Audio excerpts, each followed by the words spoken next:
Hello नमस्कार दोस्तों, स्वागत करता हूं आपका मेरे YouTube channel Rohit Kumar study for job में। दोस्तों, जैसा कि आप सभी जानते हैं, मैं रेलवे से जुड़े पल पल के अपडेट आपको प्रोवाइड कराता रहता हूं। तो जितने भी कैंडिडेट नए हैं वो सभी के सभी चैनल को सब्सक्राइब कर लीजिएगा, साथ ही बेल आइकन को भी दबा लीजिएगा। दोस्तों, आज की इस वीडियो में मैं आपसे बात करने वाला हूँ रेलवे भर्ती 2025 ग्रुप डी के बारे में। और क्या बात करने वाला हूँ कि जाति प्रमाण पत्र से जुड़े सारे सवाल आपके आज क्लियर करने वाला हूँ।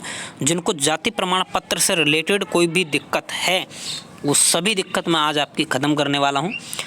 आपका फॉर्म भरने से लेकर के ज्वाइनिंग होने तक सारे डाउट आपके क्लियर कर दूंगा जाति प्रमाण पत्र से जुड़े हुए। ठीक है, एक मेन सवाल जो सबके मन में होता है ज्वाइनिंग के समय पर, ये सवाल बहुत उठता है कि क्या गोल मोहर ज़रूरी है। तो इस सभी बात को मैं करूँगा। मोहर कौन सी ज़रूरी है, जाति प्रमाण पत्र कौन सा ज़रूरी है, कहाँ पर बनेगा, कैसे बनेगा, कौन सा चलेगा, कौन सा नहीं चलेगा, क्या गलती नहीं करनी, क्या उसमें मेंशन होना चाहिए, A to Z यानी सारी बात जाति प्रमाण पत्र से जुड़ी हुई एकदम सही जानकारी आपको यहाँ से आज आपको प्रोवाइड करा दूँगा। ठीक है, लेके आपके फॉर्म भरने से और आपकी जब ज्वाइनिंग होगी ना, उस ज्वाइनिंग तक भी आपको क्या क्या चीज़ की ज़रूरत पड़ेगी जाति प्रमाण पत्र से रिलेटेड, वो सब चीज़ मैं आपके आज बता दूंगा, सब कुछ। ठीक है, तो चलिए शुरू करते हैं आज की वीडियो। ठीक, सबसे पहले मेरे दोस्त आप समझिएगा कि रेलवे फॉर्म को भरने के लिए आपको एक जाति प्रमाण पत्र चाहिए और वो जाति प्रमाण पत्र होना चाहिए सेंट्रल का। ठीक है, सेंट्रल का जाति प्रमाण पत्र होना चाहिए। जाति प्रमाण पत्र दो बनते हैं, एक राज्य का भी बनता है और एक सेंट्रल का भी बनता है। मान लीजिए आप उत्तर प्रदेश राज्य में रह रहे हैं तो एक उत्तर प्रदेश का बन जाएगा जो आपका ऑनलाइन बन जाता है।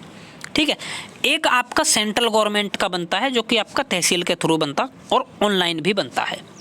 ठीक, तो मैं सारी बात आपको बताऊँगा। इन सब के बीच सबसे पहले आप समझिए कि जर्नल वालों को कोई जाति प्रमाण पत्र बनता है कि बहुत सारे कैंडिडेट को ये भी कन्फ्यूजन होती है, तो मैं आपको बता देता हूँ। जो जर्नल कैटेगरी में है ना, यानी अनरिजर्व्ड कैटेगरी उसको बोलते हैं, तो उनके लिए कोई जाति प्रमाण पत्र की ज़रूरत नहीं होती। ठीक है, जर्नल वालों के लिए हाँ एक कोटा दिया गया है इनको EWS का, कि अगर वो अपना EWS सर्टिफिकेट बनवा लें तो जर्नल वाले जो है EWS में काउंट हो जाएंगे।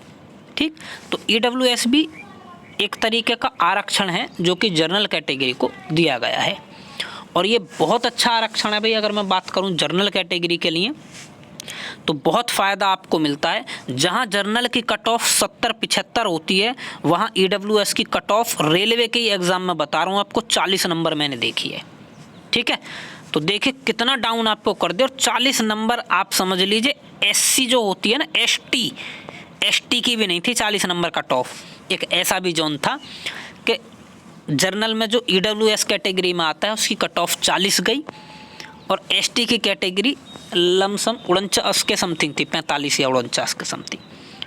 समझ रहे हैं आप मेरी बात? तो यानी ऐसा भी होता है। तो अगर आप जर्नल कैटेगरी से हैं तो आप EWS बनवा लें। अगर आपका बन जाता है तो आपको उसका बेहद फ़ायदा मिलेगा रेलवे के एग्ज़ाम में।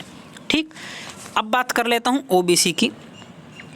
OBC, SC और ST। ठीक है, इन तीनों का ही जाति प्रमाण पत्र बनता है भैया। और जाति प्रमाण पत्र तीनों के दो बनते हैं। एक तो जो राज्य गवर्नमेंट यानी स्टेट गवर्नमेंट जो होती है आपकी राज्य सरकार, उसके थ्रू बनता है। एक होता है भारत सरकार के थ्रू जिसको सेंट्रल कास्ट सर्टिफिकेट बोलते हैं। ठीक है, तो दोनों का ही बनता है। अब बात कर लूँ मैं ये जो इनमें से OBC है ना भाई, OBC, तो OBC का जो सेंट्रल की जाति है वो इंग्लिश में बनती है, इंग्लिश में, और जो राज्य स्टेट गवर्नमेंट की है वो हिंदी में बनती है। ठीक, एक तो ये मेजर अंतर है। और OBC की जो सेंट्रल की जाति है वो जनसेवा केंद्र के थ्रू ही बन जाती है, तो इनको तहसील जाने की आवश्यकता नहीं होती, ऑनलाइन ही इनकी बन जाती है और उसमें कोई दिक्कत नहीं आती, ना ही उसमें मोहर वगैरह के लेकर के कोई भी दिक्कत आती।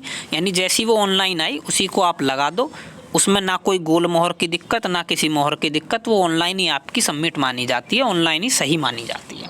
तो OBC वालों का ये डाउट एकदम क्लियर हो गया कि उन्हें किसी मोहर वोहर के चक्कर में पड़ना ही नहीं है, ऑनलाइन बस इंग्लिश में बनती है सेंट्रल गवर्नमेंट की जाति। इस बात को आप विशेष ध्यान रखिएगा। ठीक है, तो ये वाली जाति आपकी ग्रुप डी के एग्ज़ाम में चलेगी। अब बात कर लेते हैं SC कैटेगरी और ST कैटेगरी की। SC और ST दोनों कैटेगरी की ही जो जाति बनती है वो ऑफलाइन बनती है। ठीक है भाई। यानी जो सेंट्रल गवर्नमेंट की इनकी जाति बनती है भारत सरकार वाली, वो ऑफलाइन बनती है। ऑफलाइन का मतलब है कि आपको तहसील में जाना पड़ेगा,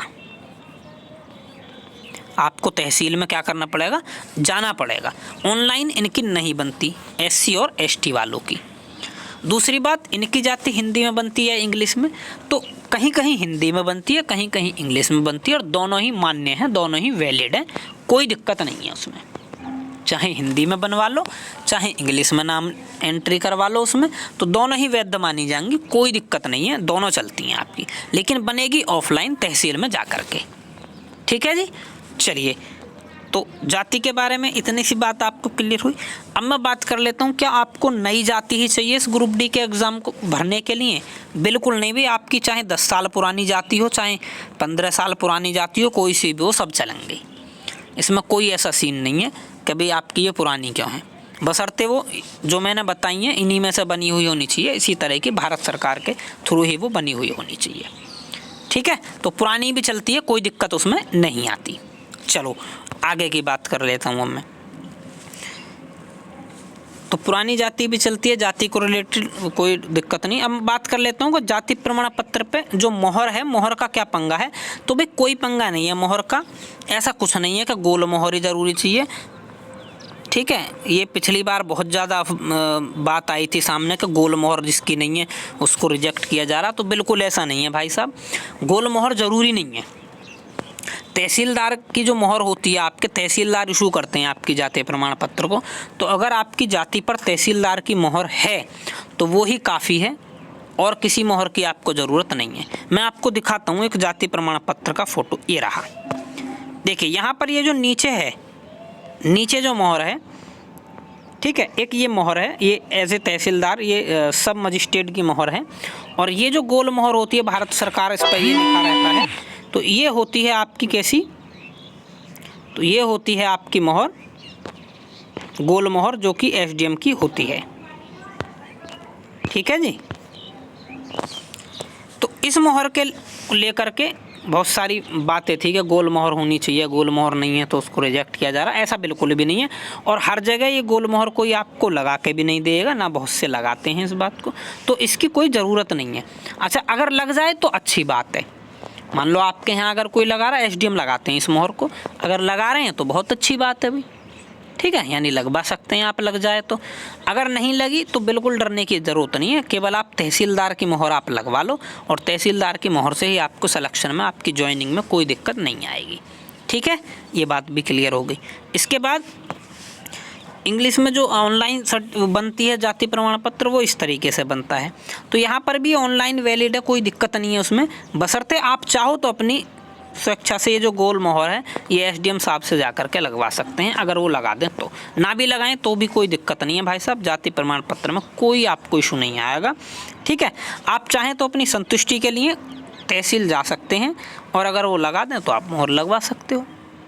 वैसे कंपलसरी नहीं है, कोई दिक्कत इसमें होने वाली नहीं है आपको। अगर आपका ऑनलाइन इशू हुआ है जाति प्रमाण पत्र, तो ऑफलाइन हुआ है तो उस पर कम से कम तहसीलदार की मोहर होनी चाहिए। ऑनलाइन वाले में ऑटोमेटिक आपकी जो है ऑनलाइन आती है मोहर वगैरह, ये सब चीज़ें मतलब डिजिटल होते हैं, तो उसमें कोई दिक्कत वाली बात है ही नहीं। ठीक है भाई, तो ये गोल मोहर वाली बात जो है वो मैंने आपको क्लियर कर दी कि ये ज़्यादा ज़रूरी नहीं है, इसके बिना भी जो आपका काम है वो चल जाएगा, कोई दिक्कत नहीं है। ठीक, चलिए अब इसके बाद बात कर लेते हैं ज्वाइनिंग तक। मैं आपको सारा प्रोसेस बता रहा हूँ। अब बहुत सारे कैंडिडेट का डाउट है, क्या जी हमें जो जाति प्रमाण पत्र है वो रेलवे फॉर्मेट में बनवाना चाहिए, यानी वो रेलवे फॉर्मेट में ज़रूरी है क्या बनना? तो फॉर्म भरने के लिए आपको कोई ज़रूरी नहीं है कि आप रेलवे फॉर्मेट में ही जाति प्रमाण पत्र बनवाओ, ये बिल्कुल भी ज़रूरी नहीं है। आपके पास जो अपना जाति प्रमाण पत्र है सेंट्रल गवर्नमेंट का, आप उसी से फॉर्म भर सकते हो। रेलवे फॉर्मेट में जाति प्रमाण पत्र बनवाने की कोई ज़रूरत नहीं है। ठीक है, बाकी जब आपका ज्वाइनिंग का टाइम आएगा तो उसी दौरान वो करंट की जाति बनेगी। करंट की मतलब समझ पा रहे हो? मान लीजिए इस ज्वाइनिंग प्रोसेस में 2 साल लग गए, तो अब आप बनवा लोगे रेलवे फॉर्मेट की, बनने को बन जाएगी और वो भी चल जाएगी, कोई दिक्कत नहीं है। लेकिन जब आपकी ज्वाइनिंग हो, उचित समय है कि जब भी आप एक रेलवे फॉर्मेट में भी जाति प्रमाण पत्र बनवा लें ज्वाइनिंग के समय पर। ठीक है, नहीं भी होगा तो कोई दिक्कत नहीं है, लेकिन होगा तो बहुत अच्छी बात है, वो एक अपने लिए प्लस पॉइंट है। ठीक है, क्योंकि ऐसा हुआ था पिछली बार कि कुछ कुछ जगह पर रेलवे फॉर्मेट की जाति को मांगा गया था, जिनके पास नहीं थी तो अब सोच रहे हो कि उनको रिजेक्ट किया गया क्या? नहीं, बिल्कुल नहीं। जिनके पास नहीं थी उनको समय दिया गया कि जाओ और अपनी एक रेलवे फॉर्मेट में जाति बनवा लाओ। ठीक है, तो इतना बड़ा कोई इशू नहीं है, आपको समय मिलेगा अगर कोई दिक्कत है। वो ज्वाइनिंग के समय की बात है, लेकिन फॉर्म भरने में कोई ज़रूरत नहीं है, जो आपके पास है आप वही अपनी भर सकते हो। ठीक है, तो ये जाति प्रमाण से जुड़े हुए मुझे लगता है मैंने आपके सारे डाउट क्लियर कर दिए होंगे इस वीडियो के थ्रू। वीडियो थोड़ी लंबी हो सकती है, उसके लिए माफ़ी चाहूँगा। इसके अलावा अगर आपका कोई डाउट, कोई कमेंट, कोई विचार, कोई प्रश्न है मेरे भाई, तो आप कमेंट बॉक्स में लिख सकते हो, मैं कोशिश करूँगा उसका आपको उत्तर देने की। धन्यवाद मेरे भाइयों।